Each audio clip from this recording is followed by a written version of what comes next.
Alô pessoal, mais um vídeo aqui do professor Bruno, Geografia para vocês aí em casa, fique em casa, né, nesse momento meio que complicado, não, mas fique em casa e estude, né, você que está vendo os vídeos, se o vídeo é gravado por mim, óbvio que você vai assistir, mas se for um vídeo também gravado pelo professor Edson, assista.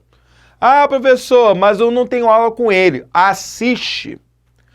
Ah, professor, mas o assunto está meio para frente. Assiste, porque mesmo você em casa, você tem que se preparar ao concurso. Ah, professor, mas eu estou tão desmotivado porque o concurso foi adiado. Não interessa, foi adiado, não foi cancelado. Vai ter o concurso. Você tem que assistir a aula, fazer o exercício. Porque tem um monte de gente, enquanto você está aí coçando a cabeça e dormindo e vendo Globo, tem um monte de gente estudando, aproveitando o momento. É concurso. A gente vai ver um momento difícil. Pessoal que vai escapar, o pessoal que está fazendo um concurso. Pessoal que está lá dentro. Então, foco, tá? E o assunto de hoje, hidrografia. Na apostila de vocês, ele vai falar mais de hidrografia brasileira. Obviamente, quando a gente fala de água, hidrografia, a gente também tem que lembrar, fazer uma menção ao estudo das águas oceânicas. Depois eu até posso gravar uma aula para vocês sobre isso, apesar de não estar programado ainda na apostila, eu não sei, pode estar programado mais para frente. Eu sei que o nosso planeta tem mais água do que outra coisa, né? Mas a maior parte dessa água é salgada, né? Está nos oceanos, Atlântico, Pacífico, Índico, Glacial Ártico, né? Ou alguns falam que o Glacial Antártico existe, né? Outros falam que é a zona de encontro do Índico, do Atlântico e do Pacífico, beleza? E tem também os mares, né? Mediterrâneo, que é um mar ali, que tem uma abertura ali no Estreito de Gibraltar, que a gente chama de mar continental, né? Tem um mar aberto, por exemplo, o mar da China é um mar aberto, tem um mar fechado, como o mar Cáspio, né? Que não tem contato com oceano nenhum, só tem um riozinho ali que chega nele, né? A gente pode até depois ver uma aula sobre isso, mas pela apostila, o destaque para a hidrografia é para os rios, né? Eu também estou colocando algumas coisas como aquíferos, né? Principalmente o lado brasileiro, que tem 2 aquíferos muito importantes, e lagoas também, para a gente também discutir um pouquinho sobre qual estado tem lagoa, né? Como é que é a característica delas. Vamos começar primeiro com os rios. Eu botei no quadro, e na própria apostila deve ter alguma coisa também em relação a isso, e eu acho muito importante para vocês. Tem algumas palavras que quando o candidato faz a prova, ele vê essas palavras e ele trava. Ele não sabe o significado. Então, basicamente, eu estou botando um glossário. Isso é significado de palavras para vocês, quando olharem ela na prova, vocês já sabem do que se trata. Às vezes o candidato vê uma palavra dessa numa alternativa e fala, não vou marcar essa não, porque ela está errada, porque eu nunca vi essa palavra na vida. E às vezes ela está certa. Então, tem que conhecer algumas palavras. Para a hidrografia isso é muito importante. Quando você estuda clima também, quando você estuda parte de biomas, né, as formações, florestas, essas coisas também. Então, cuidado com essas palavras. Em relação ao Brasil, o Brasil tem uma grande rede hidrográfica. Quando eu falo de rede hidrográfica, uma grande rede de rios, uma grande quantidade de rios. O conceito de rede hidrográfica não é o mesmo de bacia hidrográfica, que o Brasil também tem muitas. Bacia hidrográfica é a área drenada, no caso o relevo, drenada por um rio principal, né, o maior, e seus afluentes e subafluentes. E aí a gente começa por glossário. O afluente geralmente é um rio de menor porte, que o caminho dele de chegada, ou o final dele, é sempre no rio principal. Nos afluentes eu tenho outros rios que chegam, que são os subafluentes. Então, numa questão de ordem, primeiro é o principal, depois o afluente e depois o subafluente, tá? Então, por uma ordem de grandeza, a primeira grandeza é o principal, a segunda grandeza é o afluente, e o afluente recebe vários subafluentes, que são de terceira grandeza, quarta, quinta e aí vai embora. E todos eles formam o que nós chamamos de bacia hidrográfica. Vamos ver umas palavrinhas aqui, que talvez algumas são mais fáceis, outras são mais complicadas. A nascente é uma palavra fácil. Geralmente é o lugar onde o rio nasce, onde o rio começa ali, né? Ou o lugar de surgimento das águas de um rio, né? Você vê lá aquela água borbulhando no chão, numa área mais alta. Geralmente a nascente, ela tem essa característica, né? Geralmente a nascente, ela é num lugar mais elevado, embora nada impede que você tenha água borbulhando em lugares baixos. Mas geralmente a nascente, aquilo que alimenta a água de um rio, é num lugar mais alto.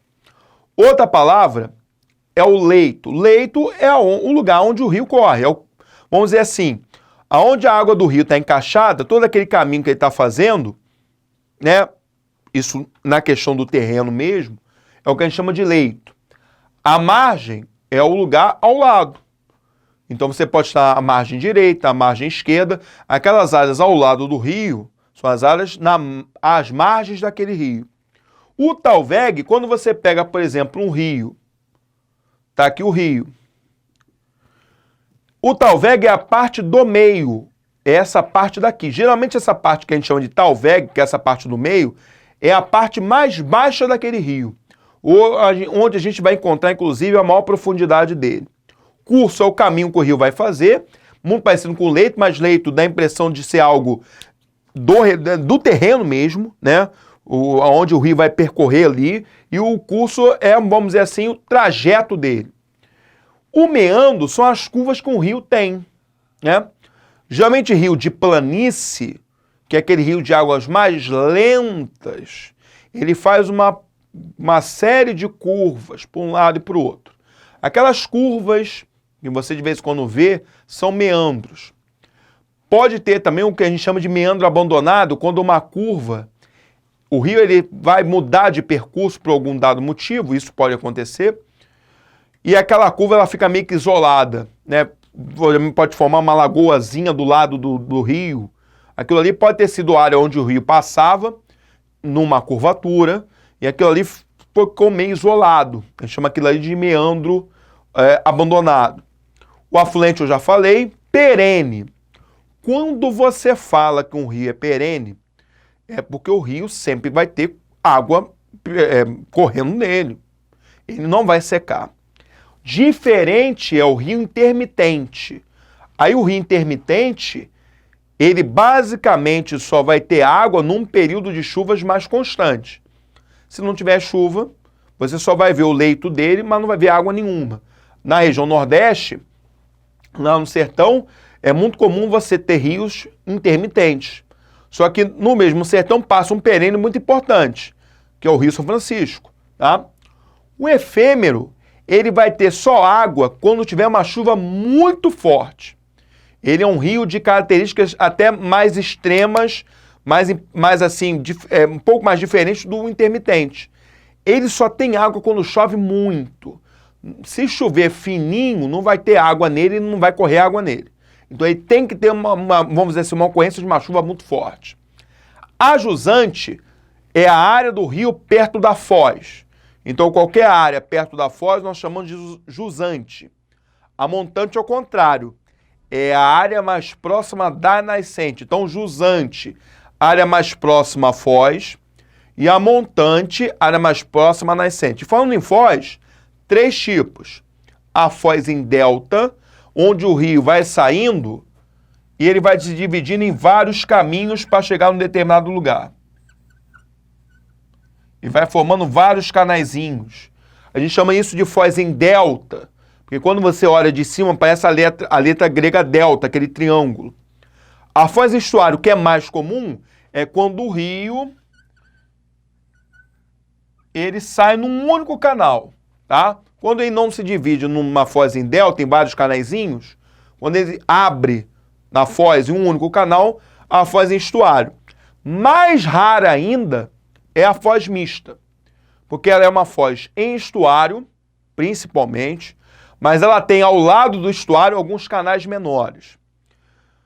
Para o Brasil, só tem um rio que faz foz em delta, que é o Parnaíba, no Nordeste. Só tem um rio no Brasil que é uma foz considerada mista, que é o Rio Amazonas. Todas as outras são foz em estuário. Então, a foz em delta é o Parnaíba, lá no Nordeste, e a foz mista considera-se o Rio Amazonas. Regime, o que alimenta aquele rio? Qual é a água vem da onde? Pluvial, água da chuva, aí você me pergunta, mas professor, a água da chuva, ela entra já dentro do rio? No decorrer do caminho dele, sim.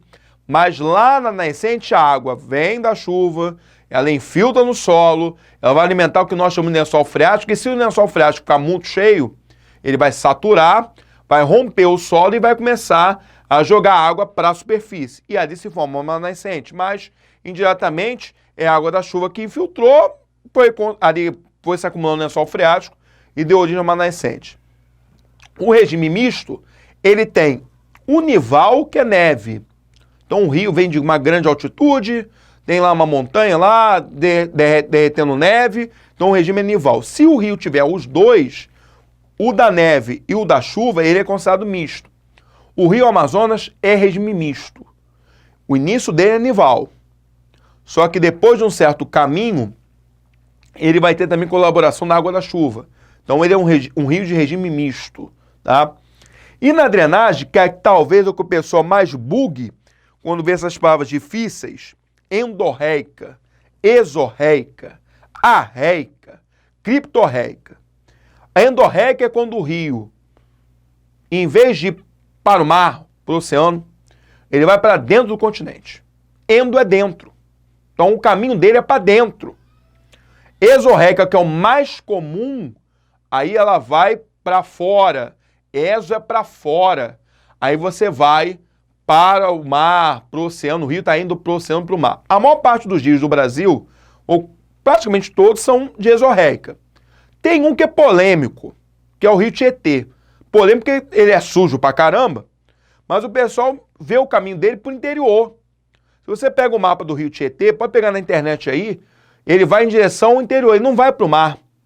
Ele não vai pro Oceano Atlântico, ele vai pro Rio Paraná. Só que aí, se você for pensar em caminho daquela água, ela vai pro Rio Paraná, mas o Rio Paraná depois desemboca no Oceano Atlântico.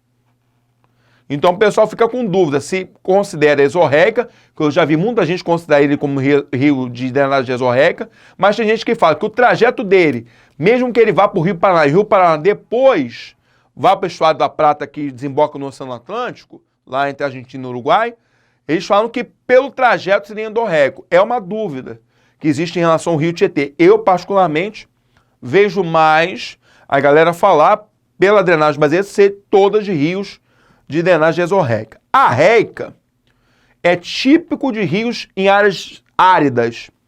Começa aquela água e de repente ela some.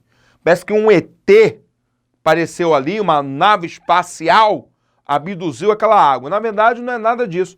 Na verdade, é um calor, a temperatura mais alta que fez aquela água evaporar. Então começa o rio e de repente ele some do nada. E criptorreica, talvez vocês nunca tenham escutado, é aquele rio mais subterrâneo. É aquele rio que às vezes você vê ele, mas depois ele desaparece e vai por meio de grutas, vai por um lado mais subterrâneo. Cuidado, eu estou falando de uma coisa natural, não estou falando de rio que era, você conseguia ver, de repente o homem encaixou ele como um canal subterrâneo. Isso é uma outra coisa, eu estou falando naturalmente. Ele começa ali, você vê, e quando ele vai ali para o subterrâneo, ou quando ele tem um percurso mais subterrâneo, a gente chama de drenagem criptorreica. Eu falei para vocês de bacias hidrográficas, é que eu tenho um mapa, depois eu posso passar para vocês, que tem as grandes bacias hidrográficas do Brasil, né? Eu tenho aqui a maior de todas, a maior do mundo, que é a Amazônica, né? O Rio Amazonas é o grande rio dessa bacia e, como eu falei, é um rio de regime misto, é nival e pluvial. Tem outros rios aqui também importantes, Rio Xingu, Tapajós, Rio Madeira, inclusive, vários rios que são importantes, inclusive. Uma outra bacia importante que eu destaco é essa que está aqui meio que em roxo, que é a bacia do Rio Paraná. A bacia do Rio Paraná é importante e isso se deve muito ao fato do Rio Paraná percorrer uma área mais planáltica de quedas de águas sucessivas.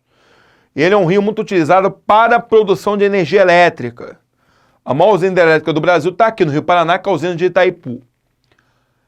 Tem uma pegadinha que de vez em quando o pessoal faz. Qual é a bacia hidrográfica com maior potencial hidrelétrico instalado? É a bacia do Rio Paraná. Qual é a maior bacia hidrelétrica do Brasil com potencial hidrelétrico? É a do Rio Amazonas. Explicação. Quando você vai ver potencial hidrelétrico de uma bacia, você vê volume de água. Você não pensa em quedas d'água.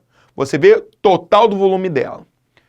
A do Rio Paraná tem uma quantidade de volume d'água menor, mas só que ela tem a questão das quedas d'água que tornam mais veloz aquele fluxo.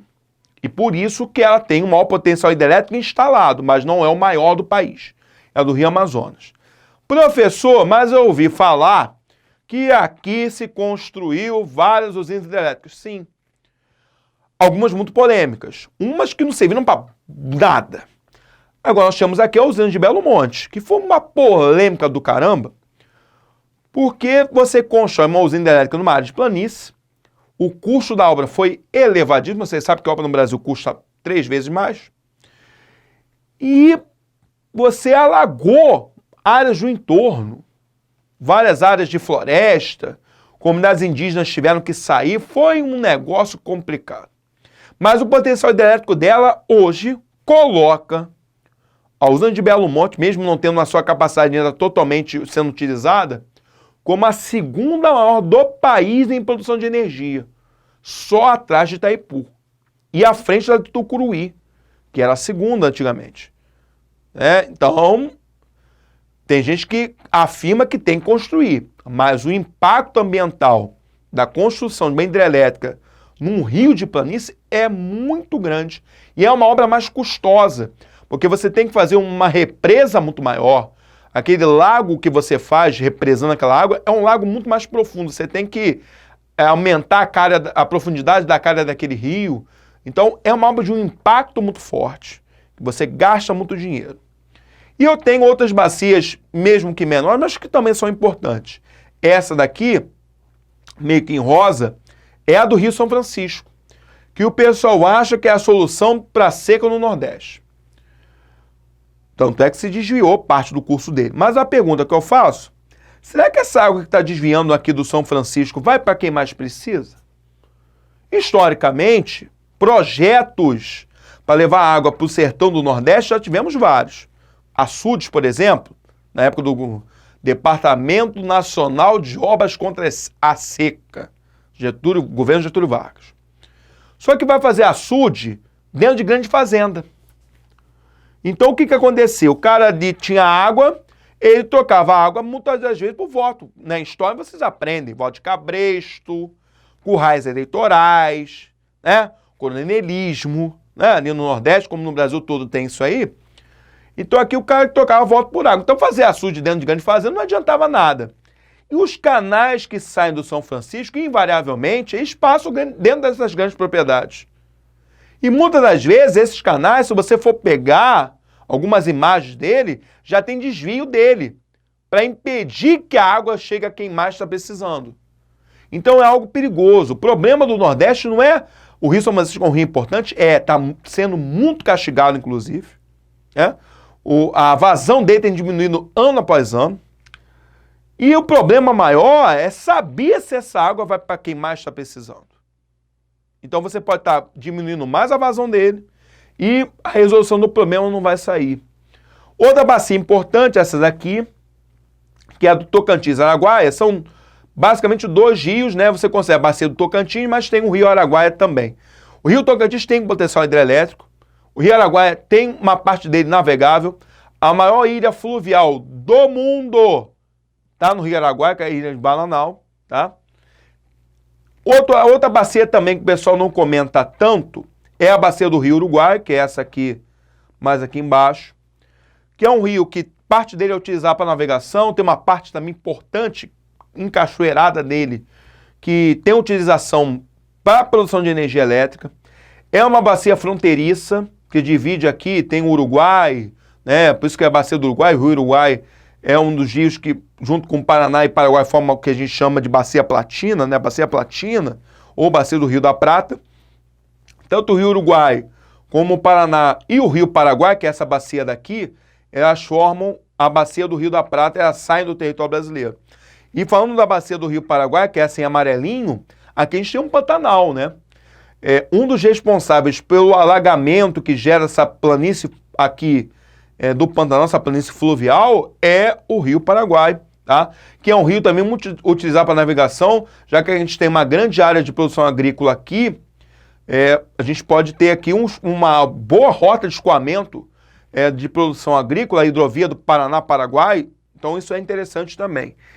E a gente tem as bacias secundárias, que são aquelas que estão para o Oceano Atlântico, né? Que eles chamam aqui de Atlântico Norte, tem gente que bota Atlântico Norte e Nordeste, também tanto faz. A bacia do Atlântico Nordeste, eu destacaria aqui o Rio Parnaíba, que tem um delta dele, né? Um rio importante, está aqui mais para o meio, aqui entre Maranhão e Piauí, não dá para ver aqui no mapa. É um rio importante, porque ele vem do interior, ele vem de uma área mais seca, mas é um rio perene também. Então um detalhe também interessante, uma menção ao Rio Parnaíba. Alguns rios aqui no Nordeste, do Atlântico Nordeste, são famosos. Jaguaribe é um rio famoso, né? Aqui no Verde, o Atlântico Leste tem um Rio Doce, que foi muito castigado por causa desse acidente com Brumadinho, Mariana. Muita lama foi para o Rio Doce, né? Para o Rio de Janeiro aqui, onde nós estamos, é a bacia do Atlântico, que eles chamam de Atlântico Leste, na verdade. Aqui é Atlântico Leste. E o Paraíba do Sul é o rio mais importante. Paraíba do Sul que alimenta o Rio Guandu. O Rio Guandu teve a polêmica de janeiro, foi o Rio Guandu, né? Água com detergente, com geosmina, com algas, né?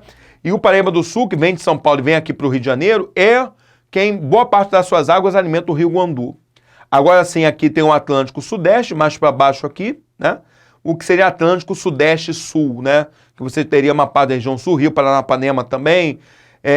E aqui, nessa parte de baixo, acho que dá para ver melhor, tem umas aberturas aqui que são as lagoas costeiras, né? Eu coloquei ali lagoas costeiras, tem no Rio e tem em São Paulo. Tem no Rio de Janeiro, perdão, e no Rio Grande do Sul, né? Rio Grande do Sul e Rio de Janeiro. Estou com São Paulo na cabeça, cara de coronavírus, porque São Paulo está com mais casos, inclusive, de coronavírus. É Rio Grande do Sul e Rio de Janeiro. Aqui no Rio Grande do Sul tem aqui umas lagoas, né? Todas costeiras. Aqui no Rio de Janeiro não dá para ver, mas também tem. Elas são costeiras porque elas eram aberturas do mar, que sedimentaram, fecharam, tá?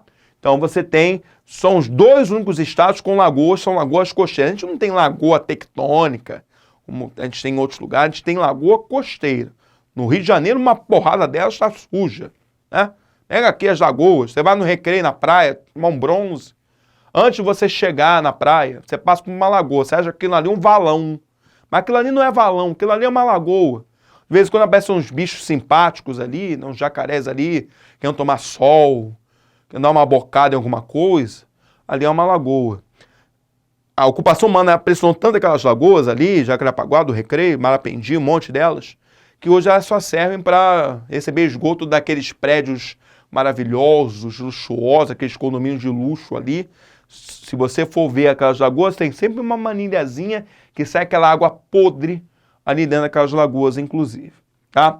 E um outro detalhe que eu coloquei aqui no quadro, dois aquíferos que são muito importantes, que um deles é muito famoso, que é o Guarani, que foi considerado o maior do mundo, né? Pega boa parte do centro-oeste, do sudeste, na região sul, chega na Argentina, no Paraguai, Uruguai, é um aquífero muito grande, de fato.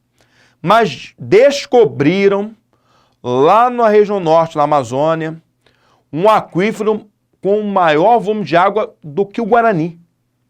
Se o Guarani pode ser o mais extenso em tamanho, o Saga, que é Sistema de Aquíferos Grande Amazônia, né? Ele seria aquele que teria o maior volume de água. Então imagine a situação.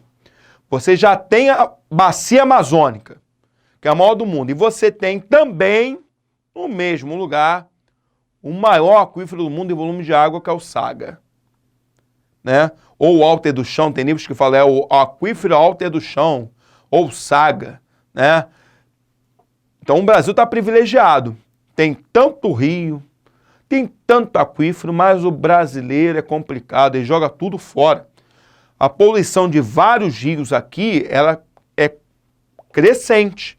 O que a gente viveu no Rio Guandu, né, o problema que a gente teve com o Rio Guandu, no mês de janeiro, Ele é um problema que não é só nosso aqui. Em vários lugares do Brasil, a poluição dos corpos hídricos é algo frequente e que pode trazer consequências seríssimas de um agravamento nessa questão da distribuição de água. Uma distribuição de água no Brasil é muito ruim já desde sempre. Mas uma distribuição de água que vai se tornar algo quase que impossível de tanto manancial poluído. E o mais engraçado, e o que a gente tem que pensar, qual é a região do Brasil que tem mais água disponível? É a norte. Mas qual é a região mais populosa? É a sudeste. E o sudeste só tem mais água no Brasil do que o nordeste. Das 5 regiões brasileiras, a que tem menos água é o nordeste. E a segunda que tem menos água é o sudeste. Então, a qualquer momento, sendo a região mais populosa, você pode ter um colapso aqui. Aí alguém pode perguntar, mas professor, um belo dia vão começar a trazer água do norte para cá. O quê? Vai fazer um encanamento para cá? Não, professor, a gente vai acabar com o plano da Borborema, então o vento úmido vai passar para o sertão. Ah, não, professor, a gente bota aqui um encanamento para cá para levar água. Na verdade, não precisa fazer nada disso. Essas obras faraônicas do tempo do Ronca, não precisa. Se você tem uma distribuição mais efetiva, mais bem feita, que você não tenha tanto desperdício, gato, né? Você consegue ter uma distribuição de água muito melhor. A gente está falando de tempo de coronavírus, uma das coisas que agrava essa doença que veio é falta de saneamento básico, higiene. Tem lugar no Rio de Janeiro, segunda maior cidade do país, que nem água encanada tem. Até hoje, nós estamos em 2020, você está vendo, eu estou gravando esse vídeo em 2020.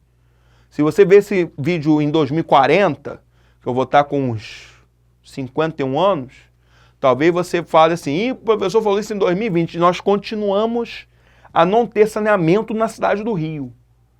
Então o problema não é a falta, é como aquilo ali é distribuído. Deixa eu lembrar você, coloca o nome nos comentários. Aulas do professor Edson, que ele está gravando, assista. E, viu o tema, vai na apostila, faz exercício. O que for fácil, beleza? O que for mais difícil, coloca no grupo. Para tirar a dúvida, a sua dúvida vai ser a dúvida de outros. E lembre-se, fique em casa, mas não seja preguiçoso. Vá estudar. Estude, até porque a crise está chegando. A economia vai quebrar. E você dentro das Forças Armadas, você ali com a sua vaga certa é outro patamar. Outra coisa. Agora, para que você consiga, estude. Estude e estude. E a gente se vê no próximo vídeo.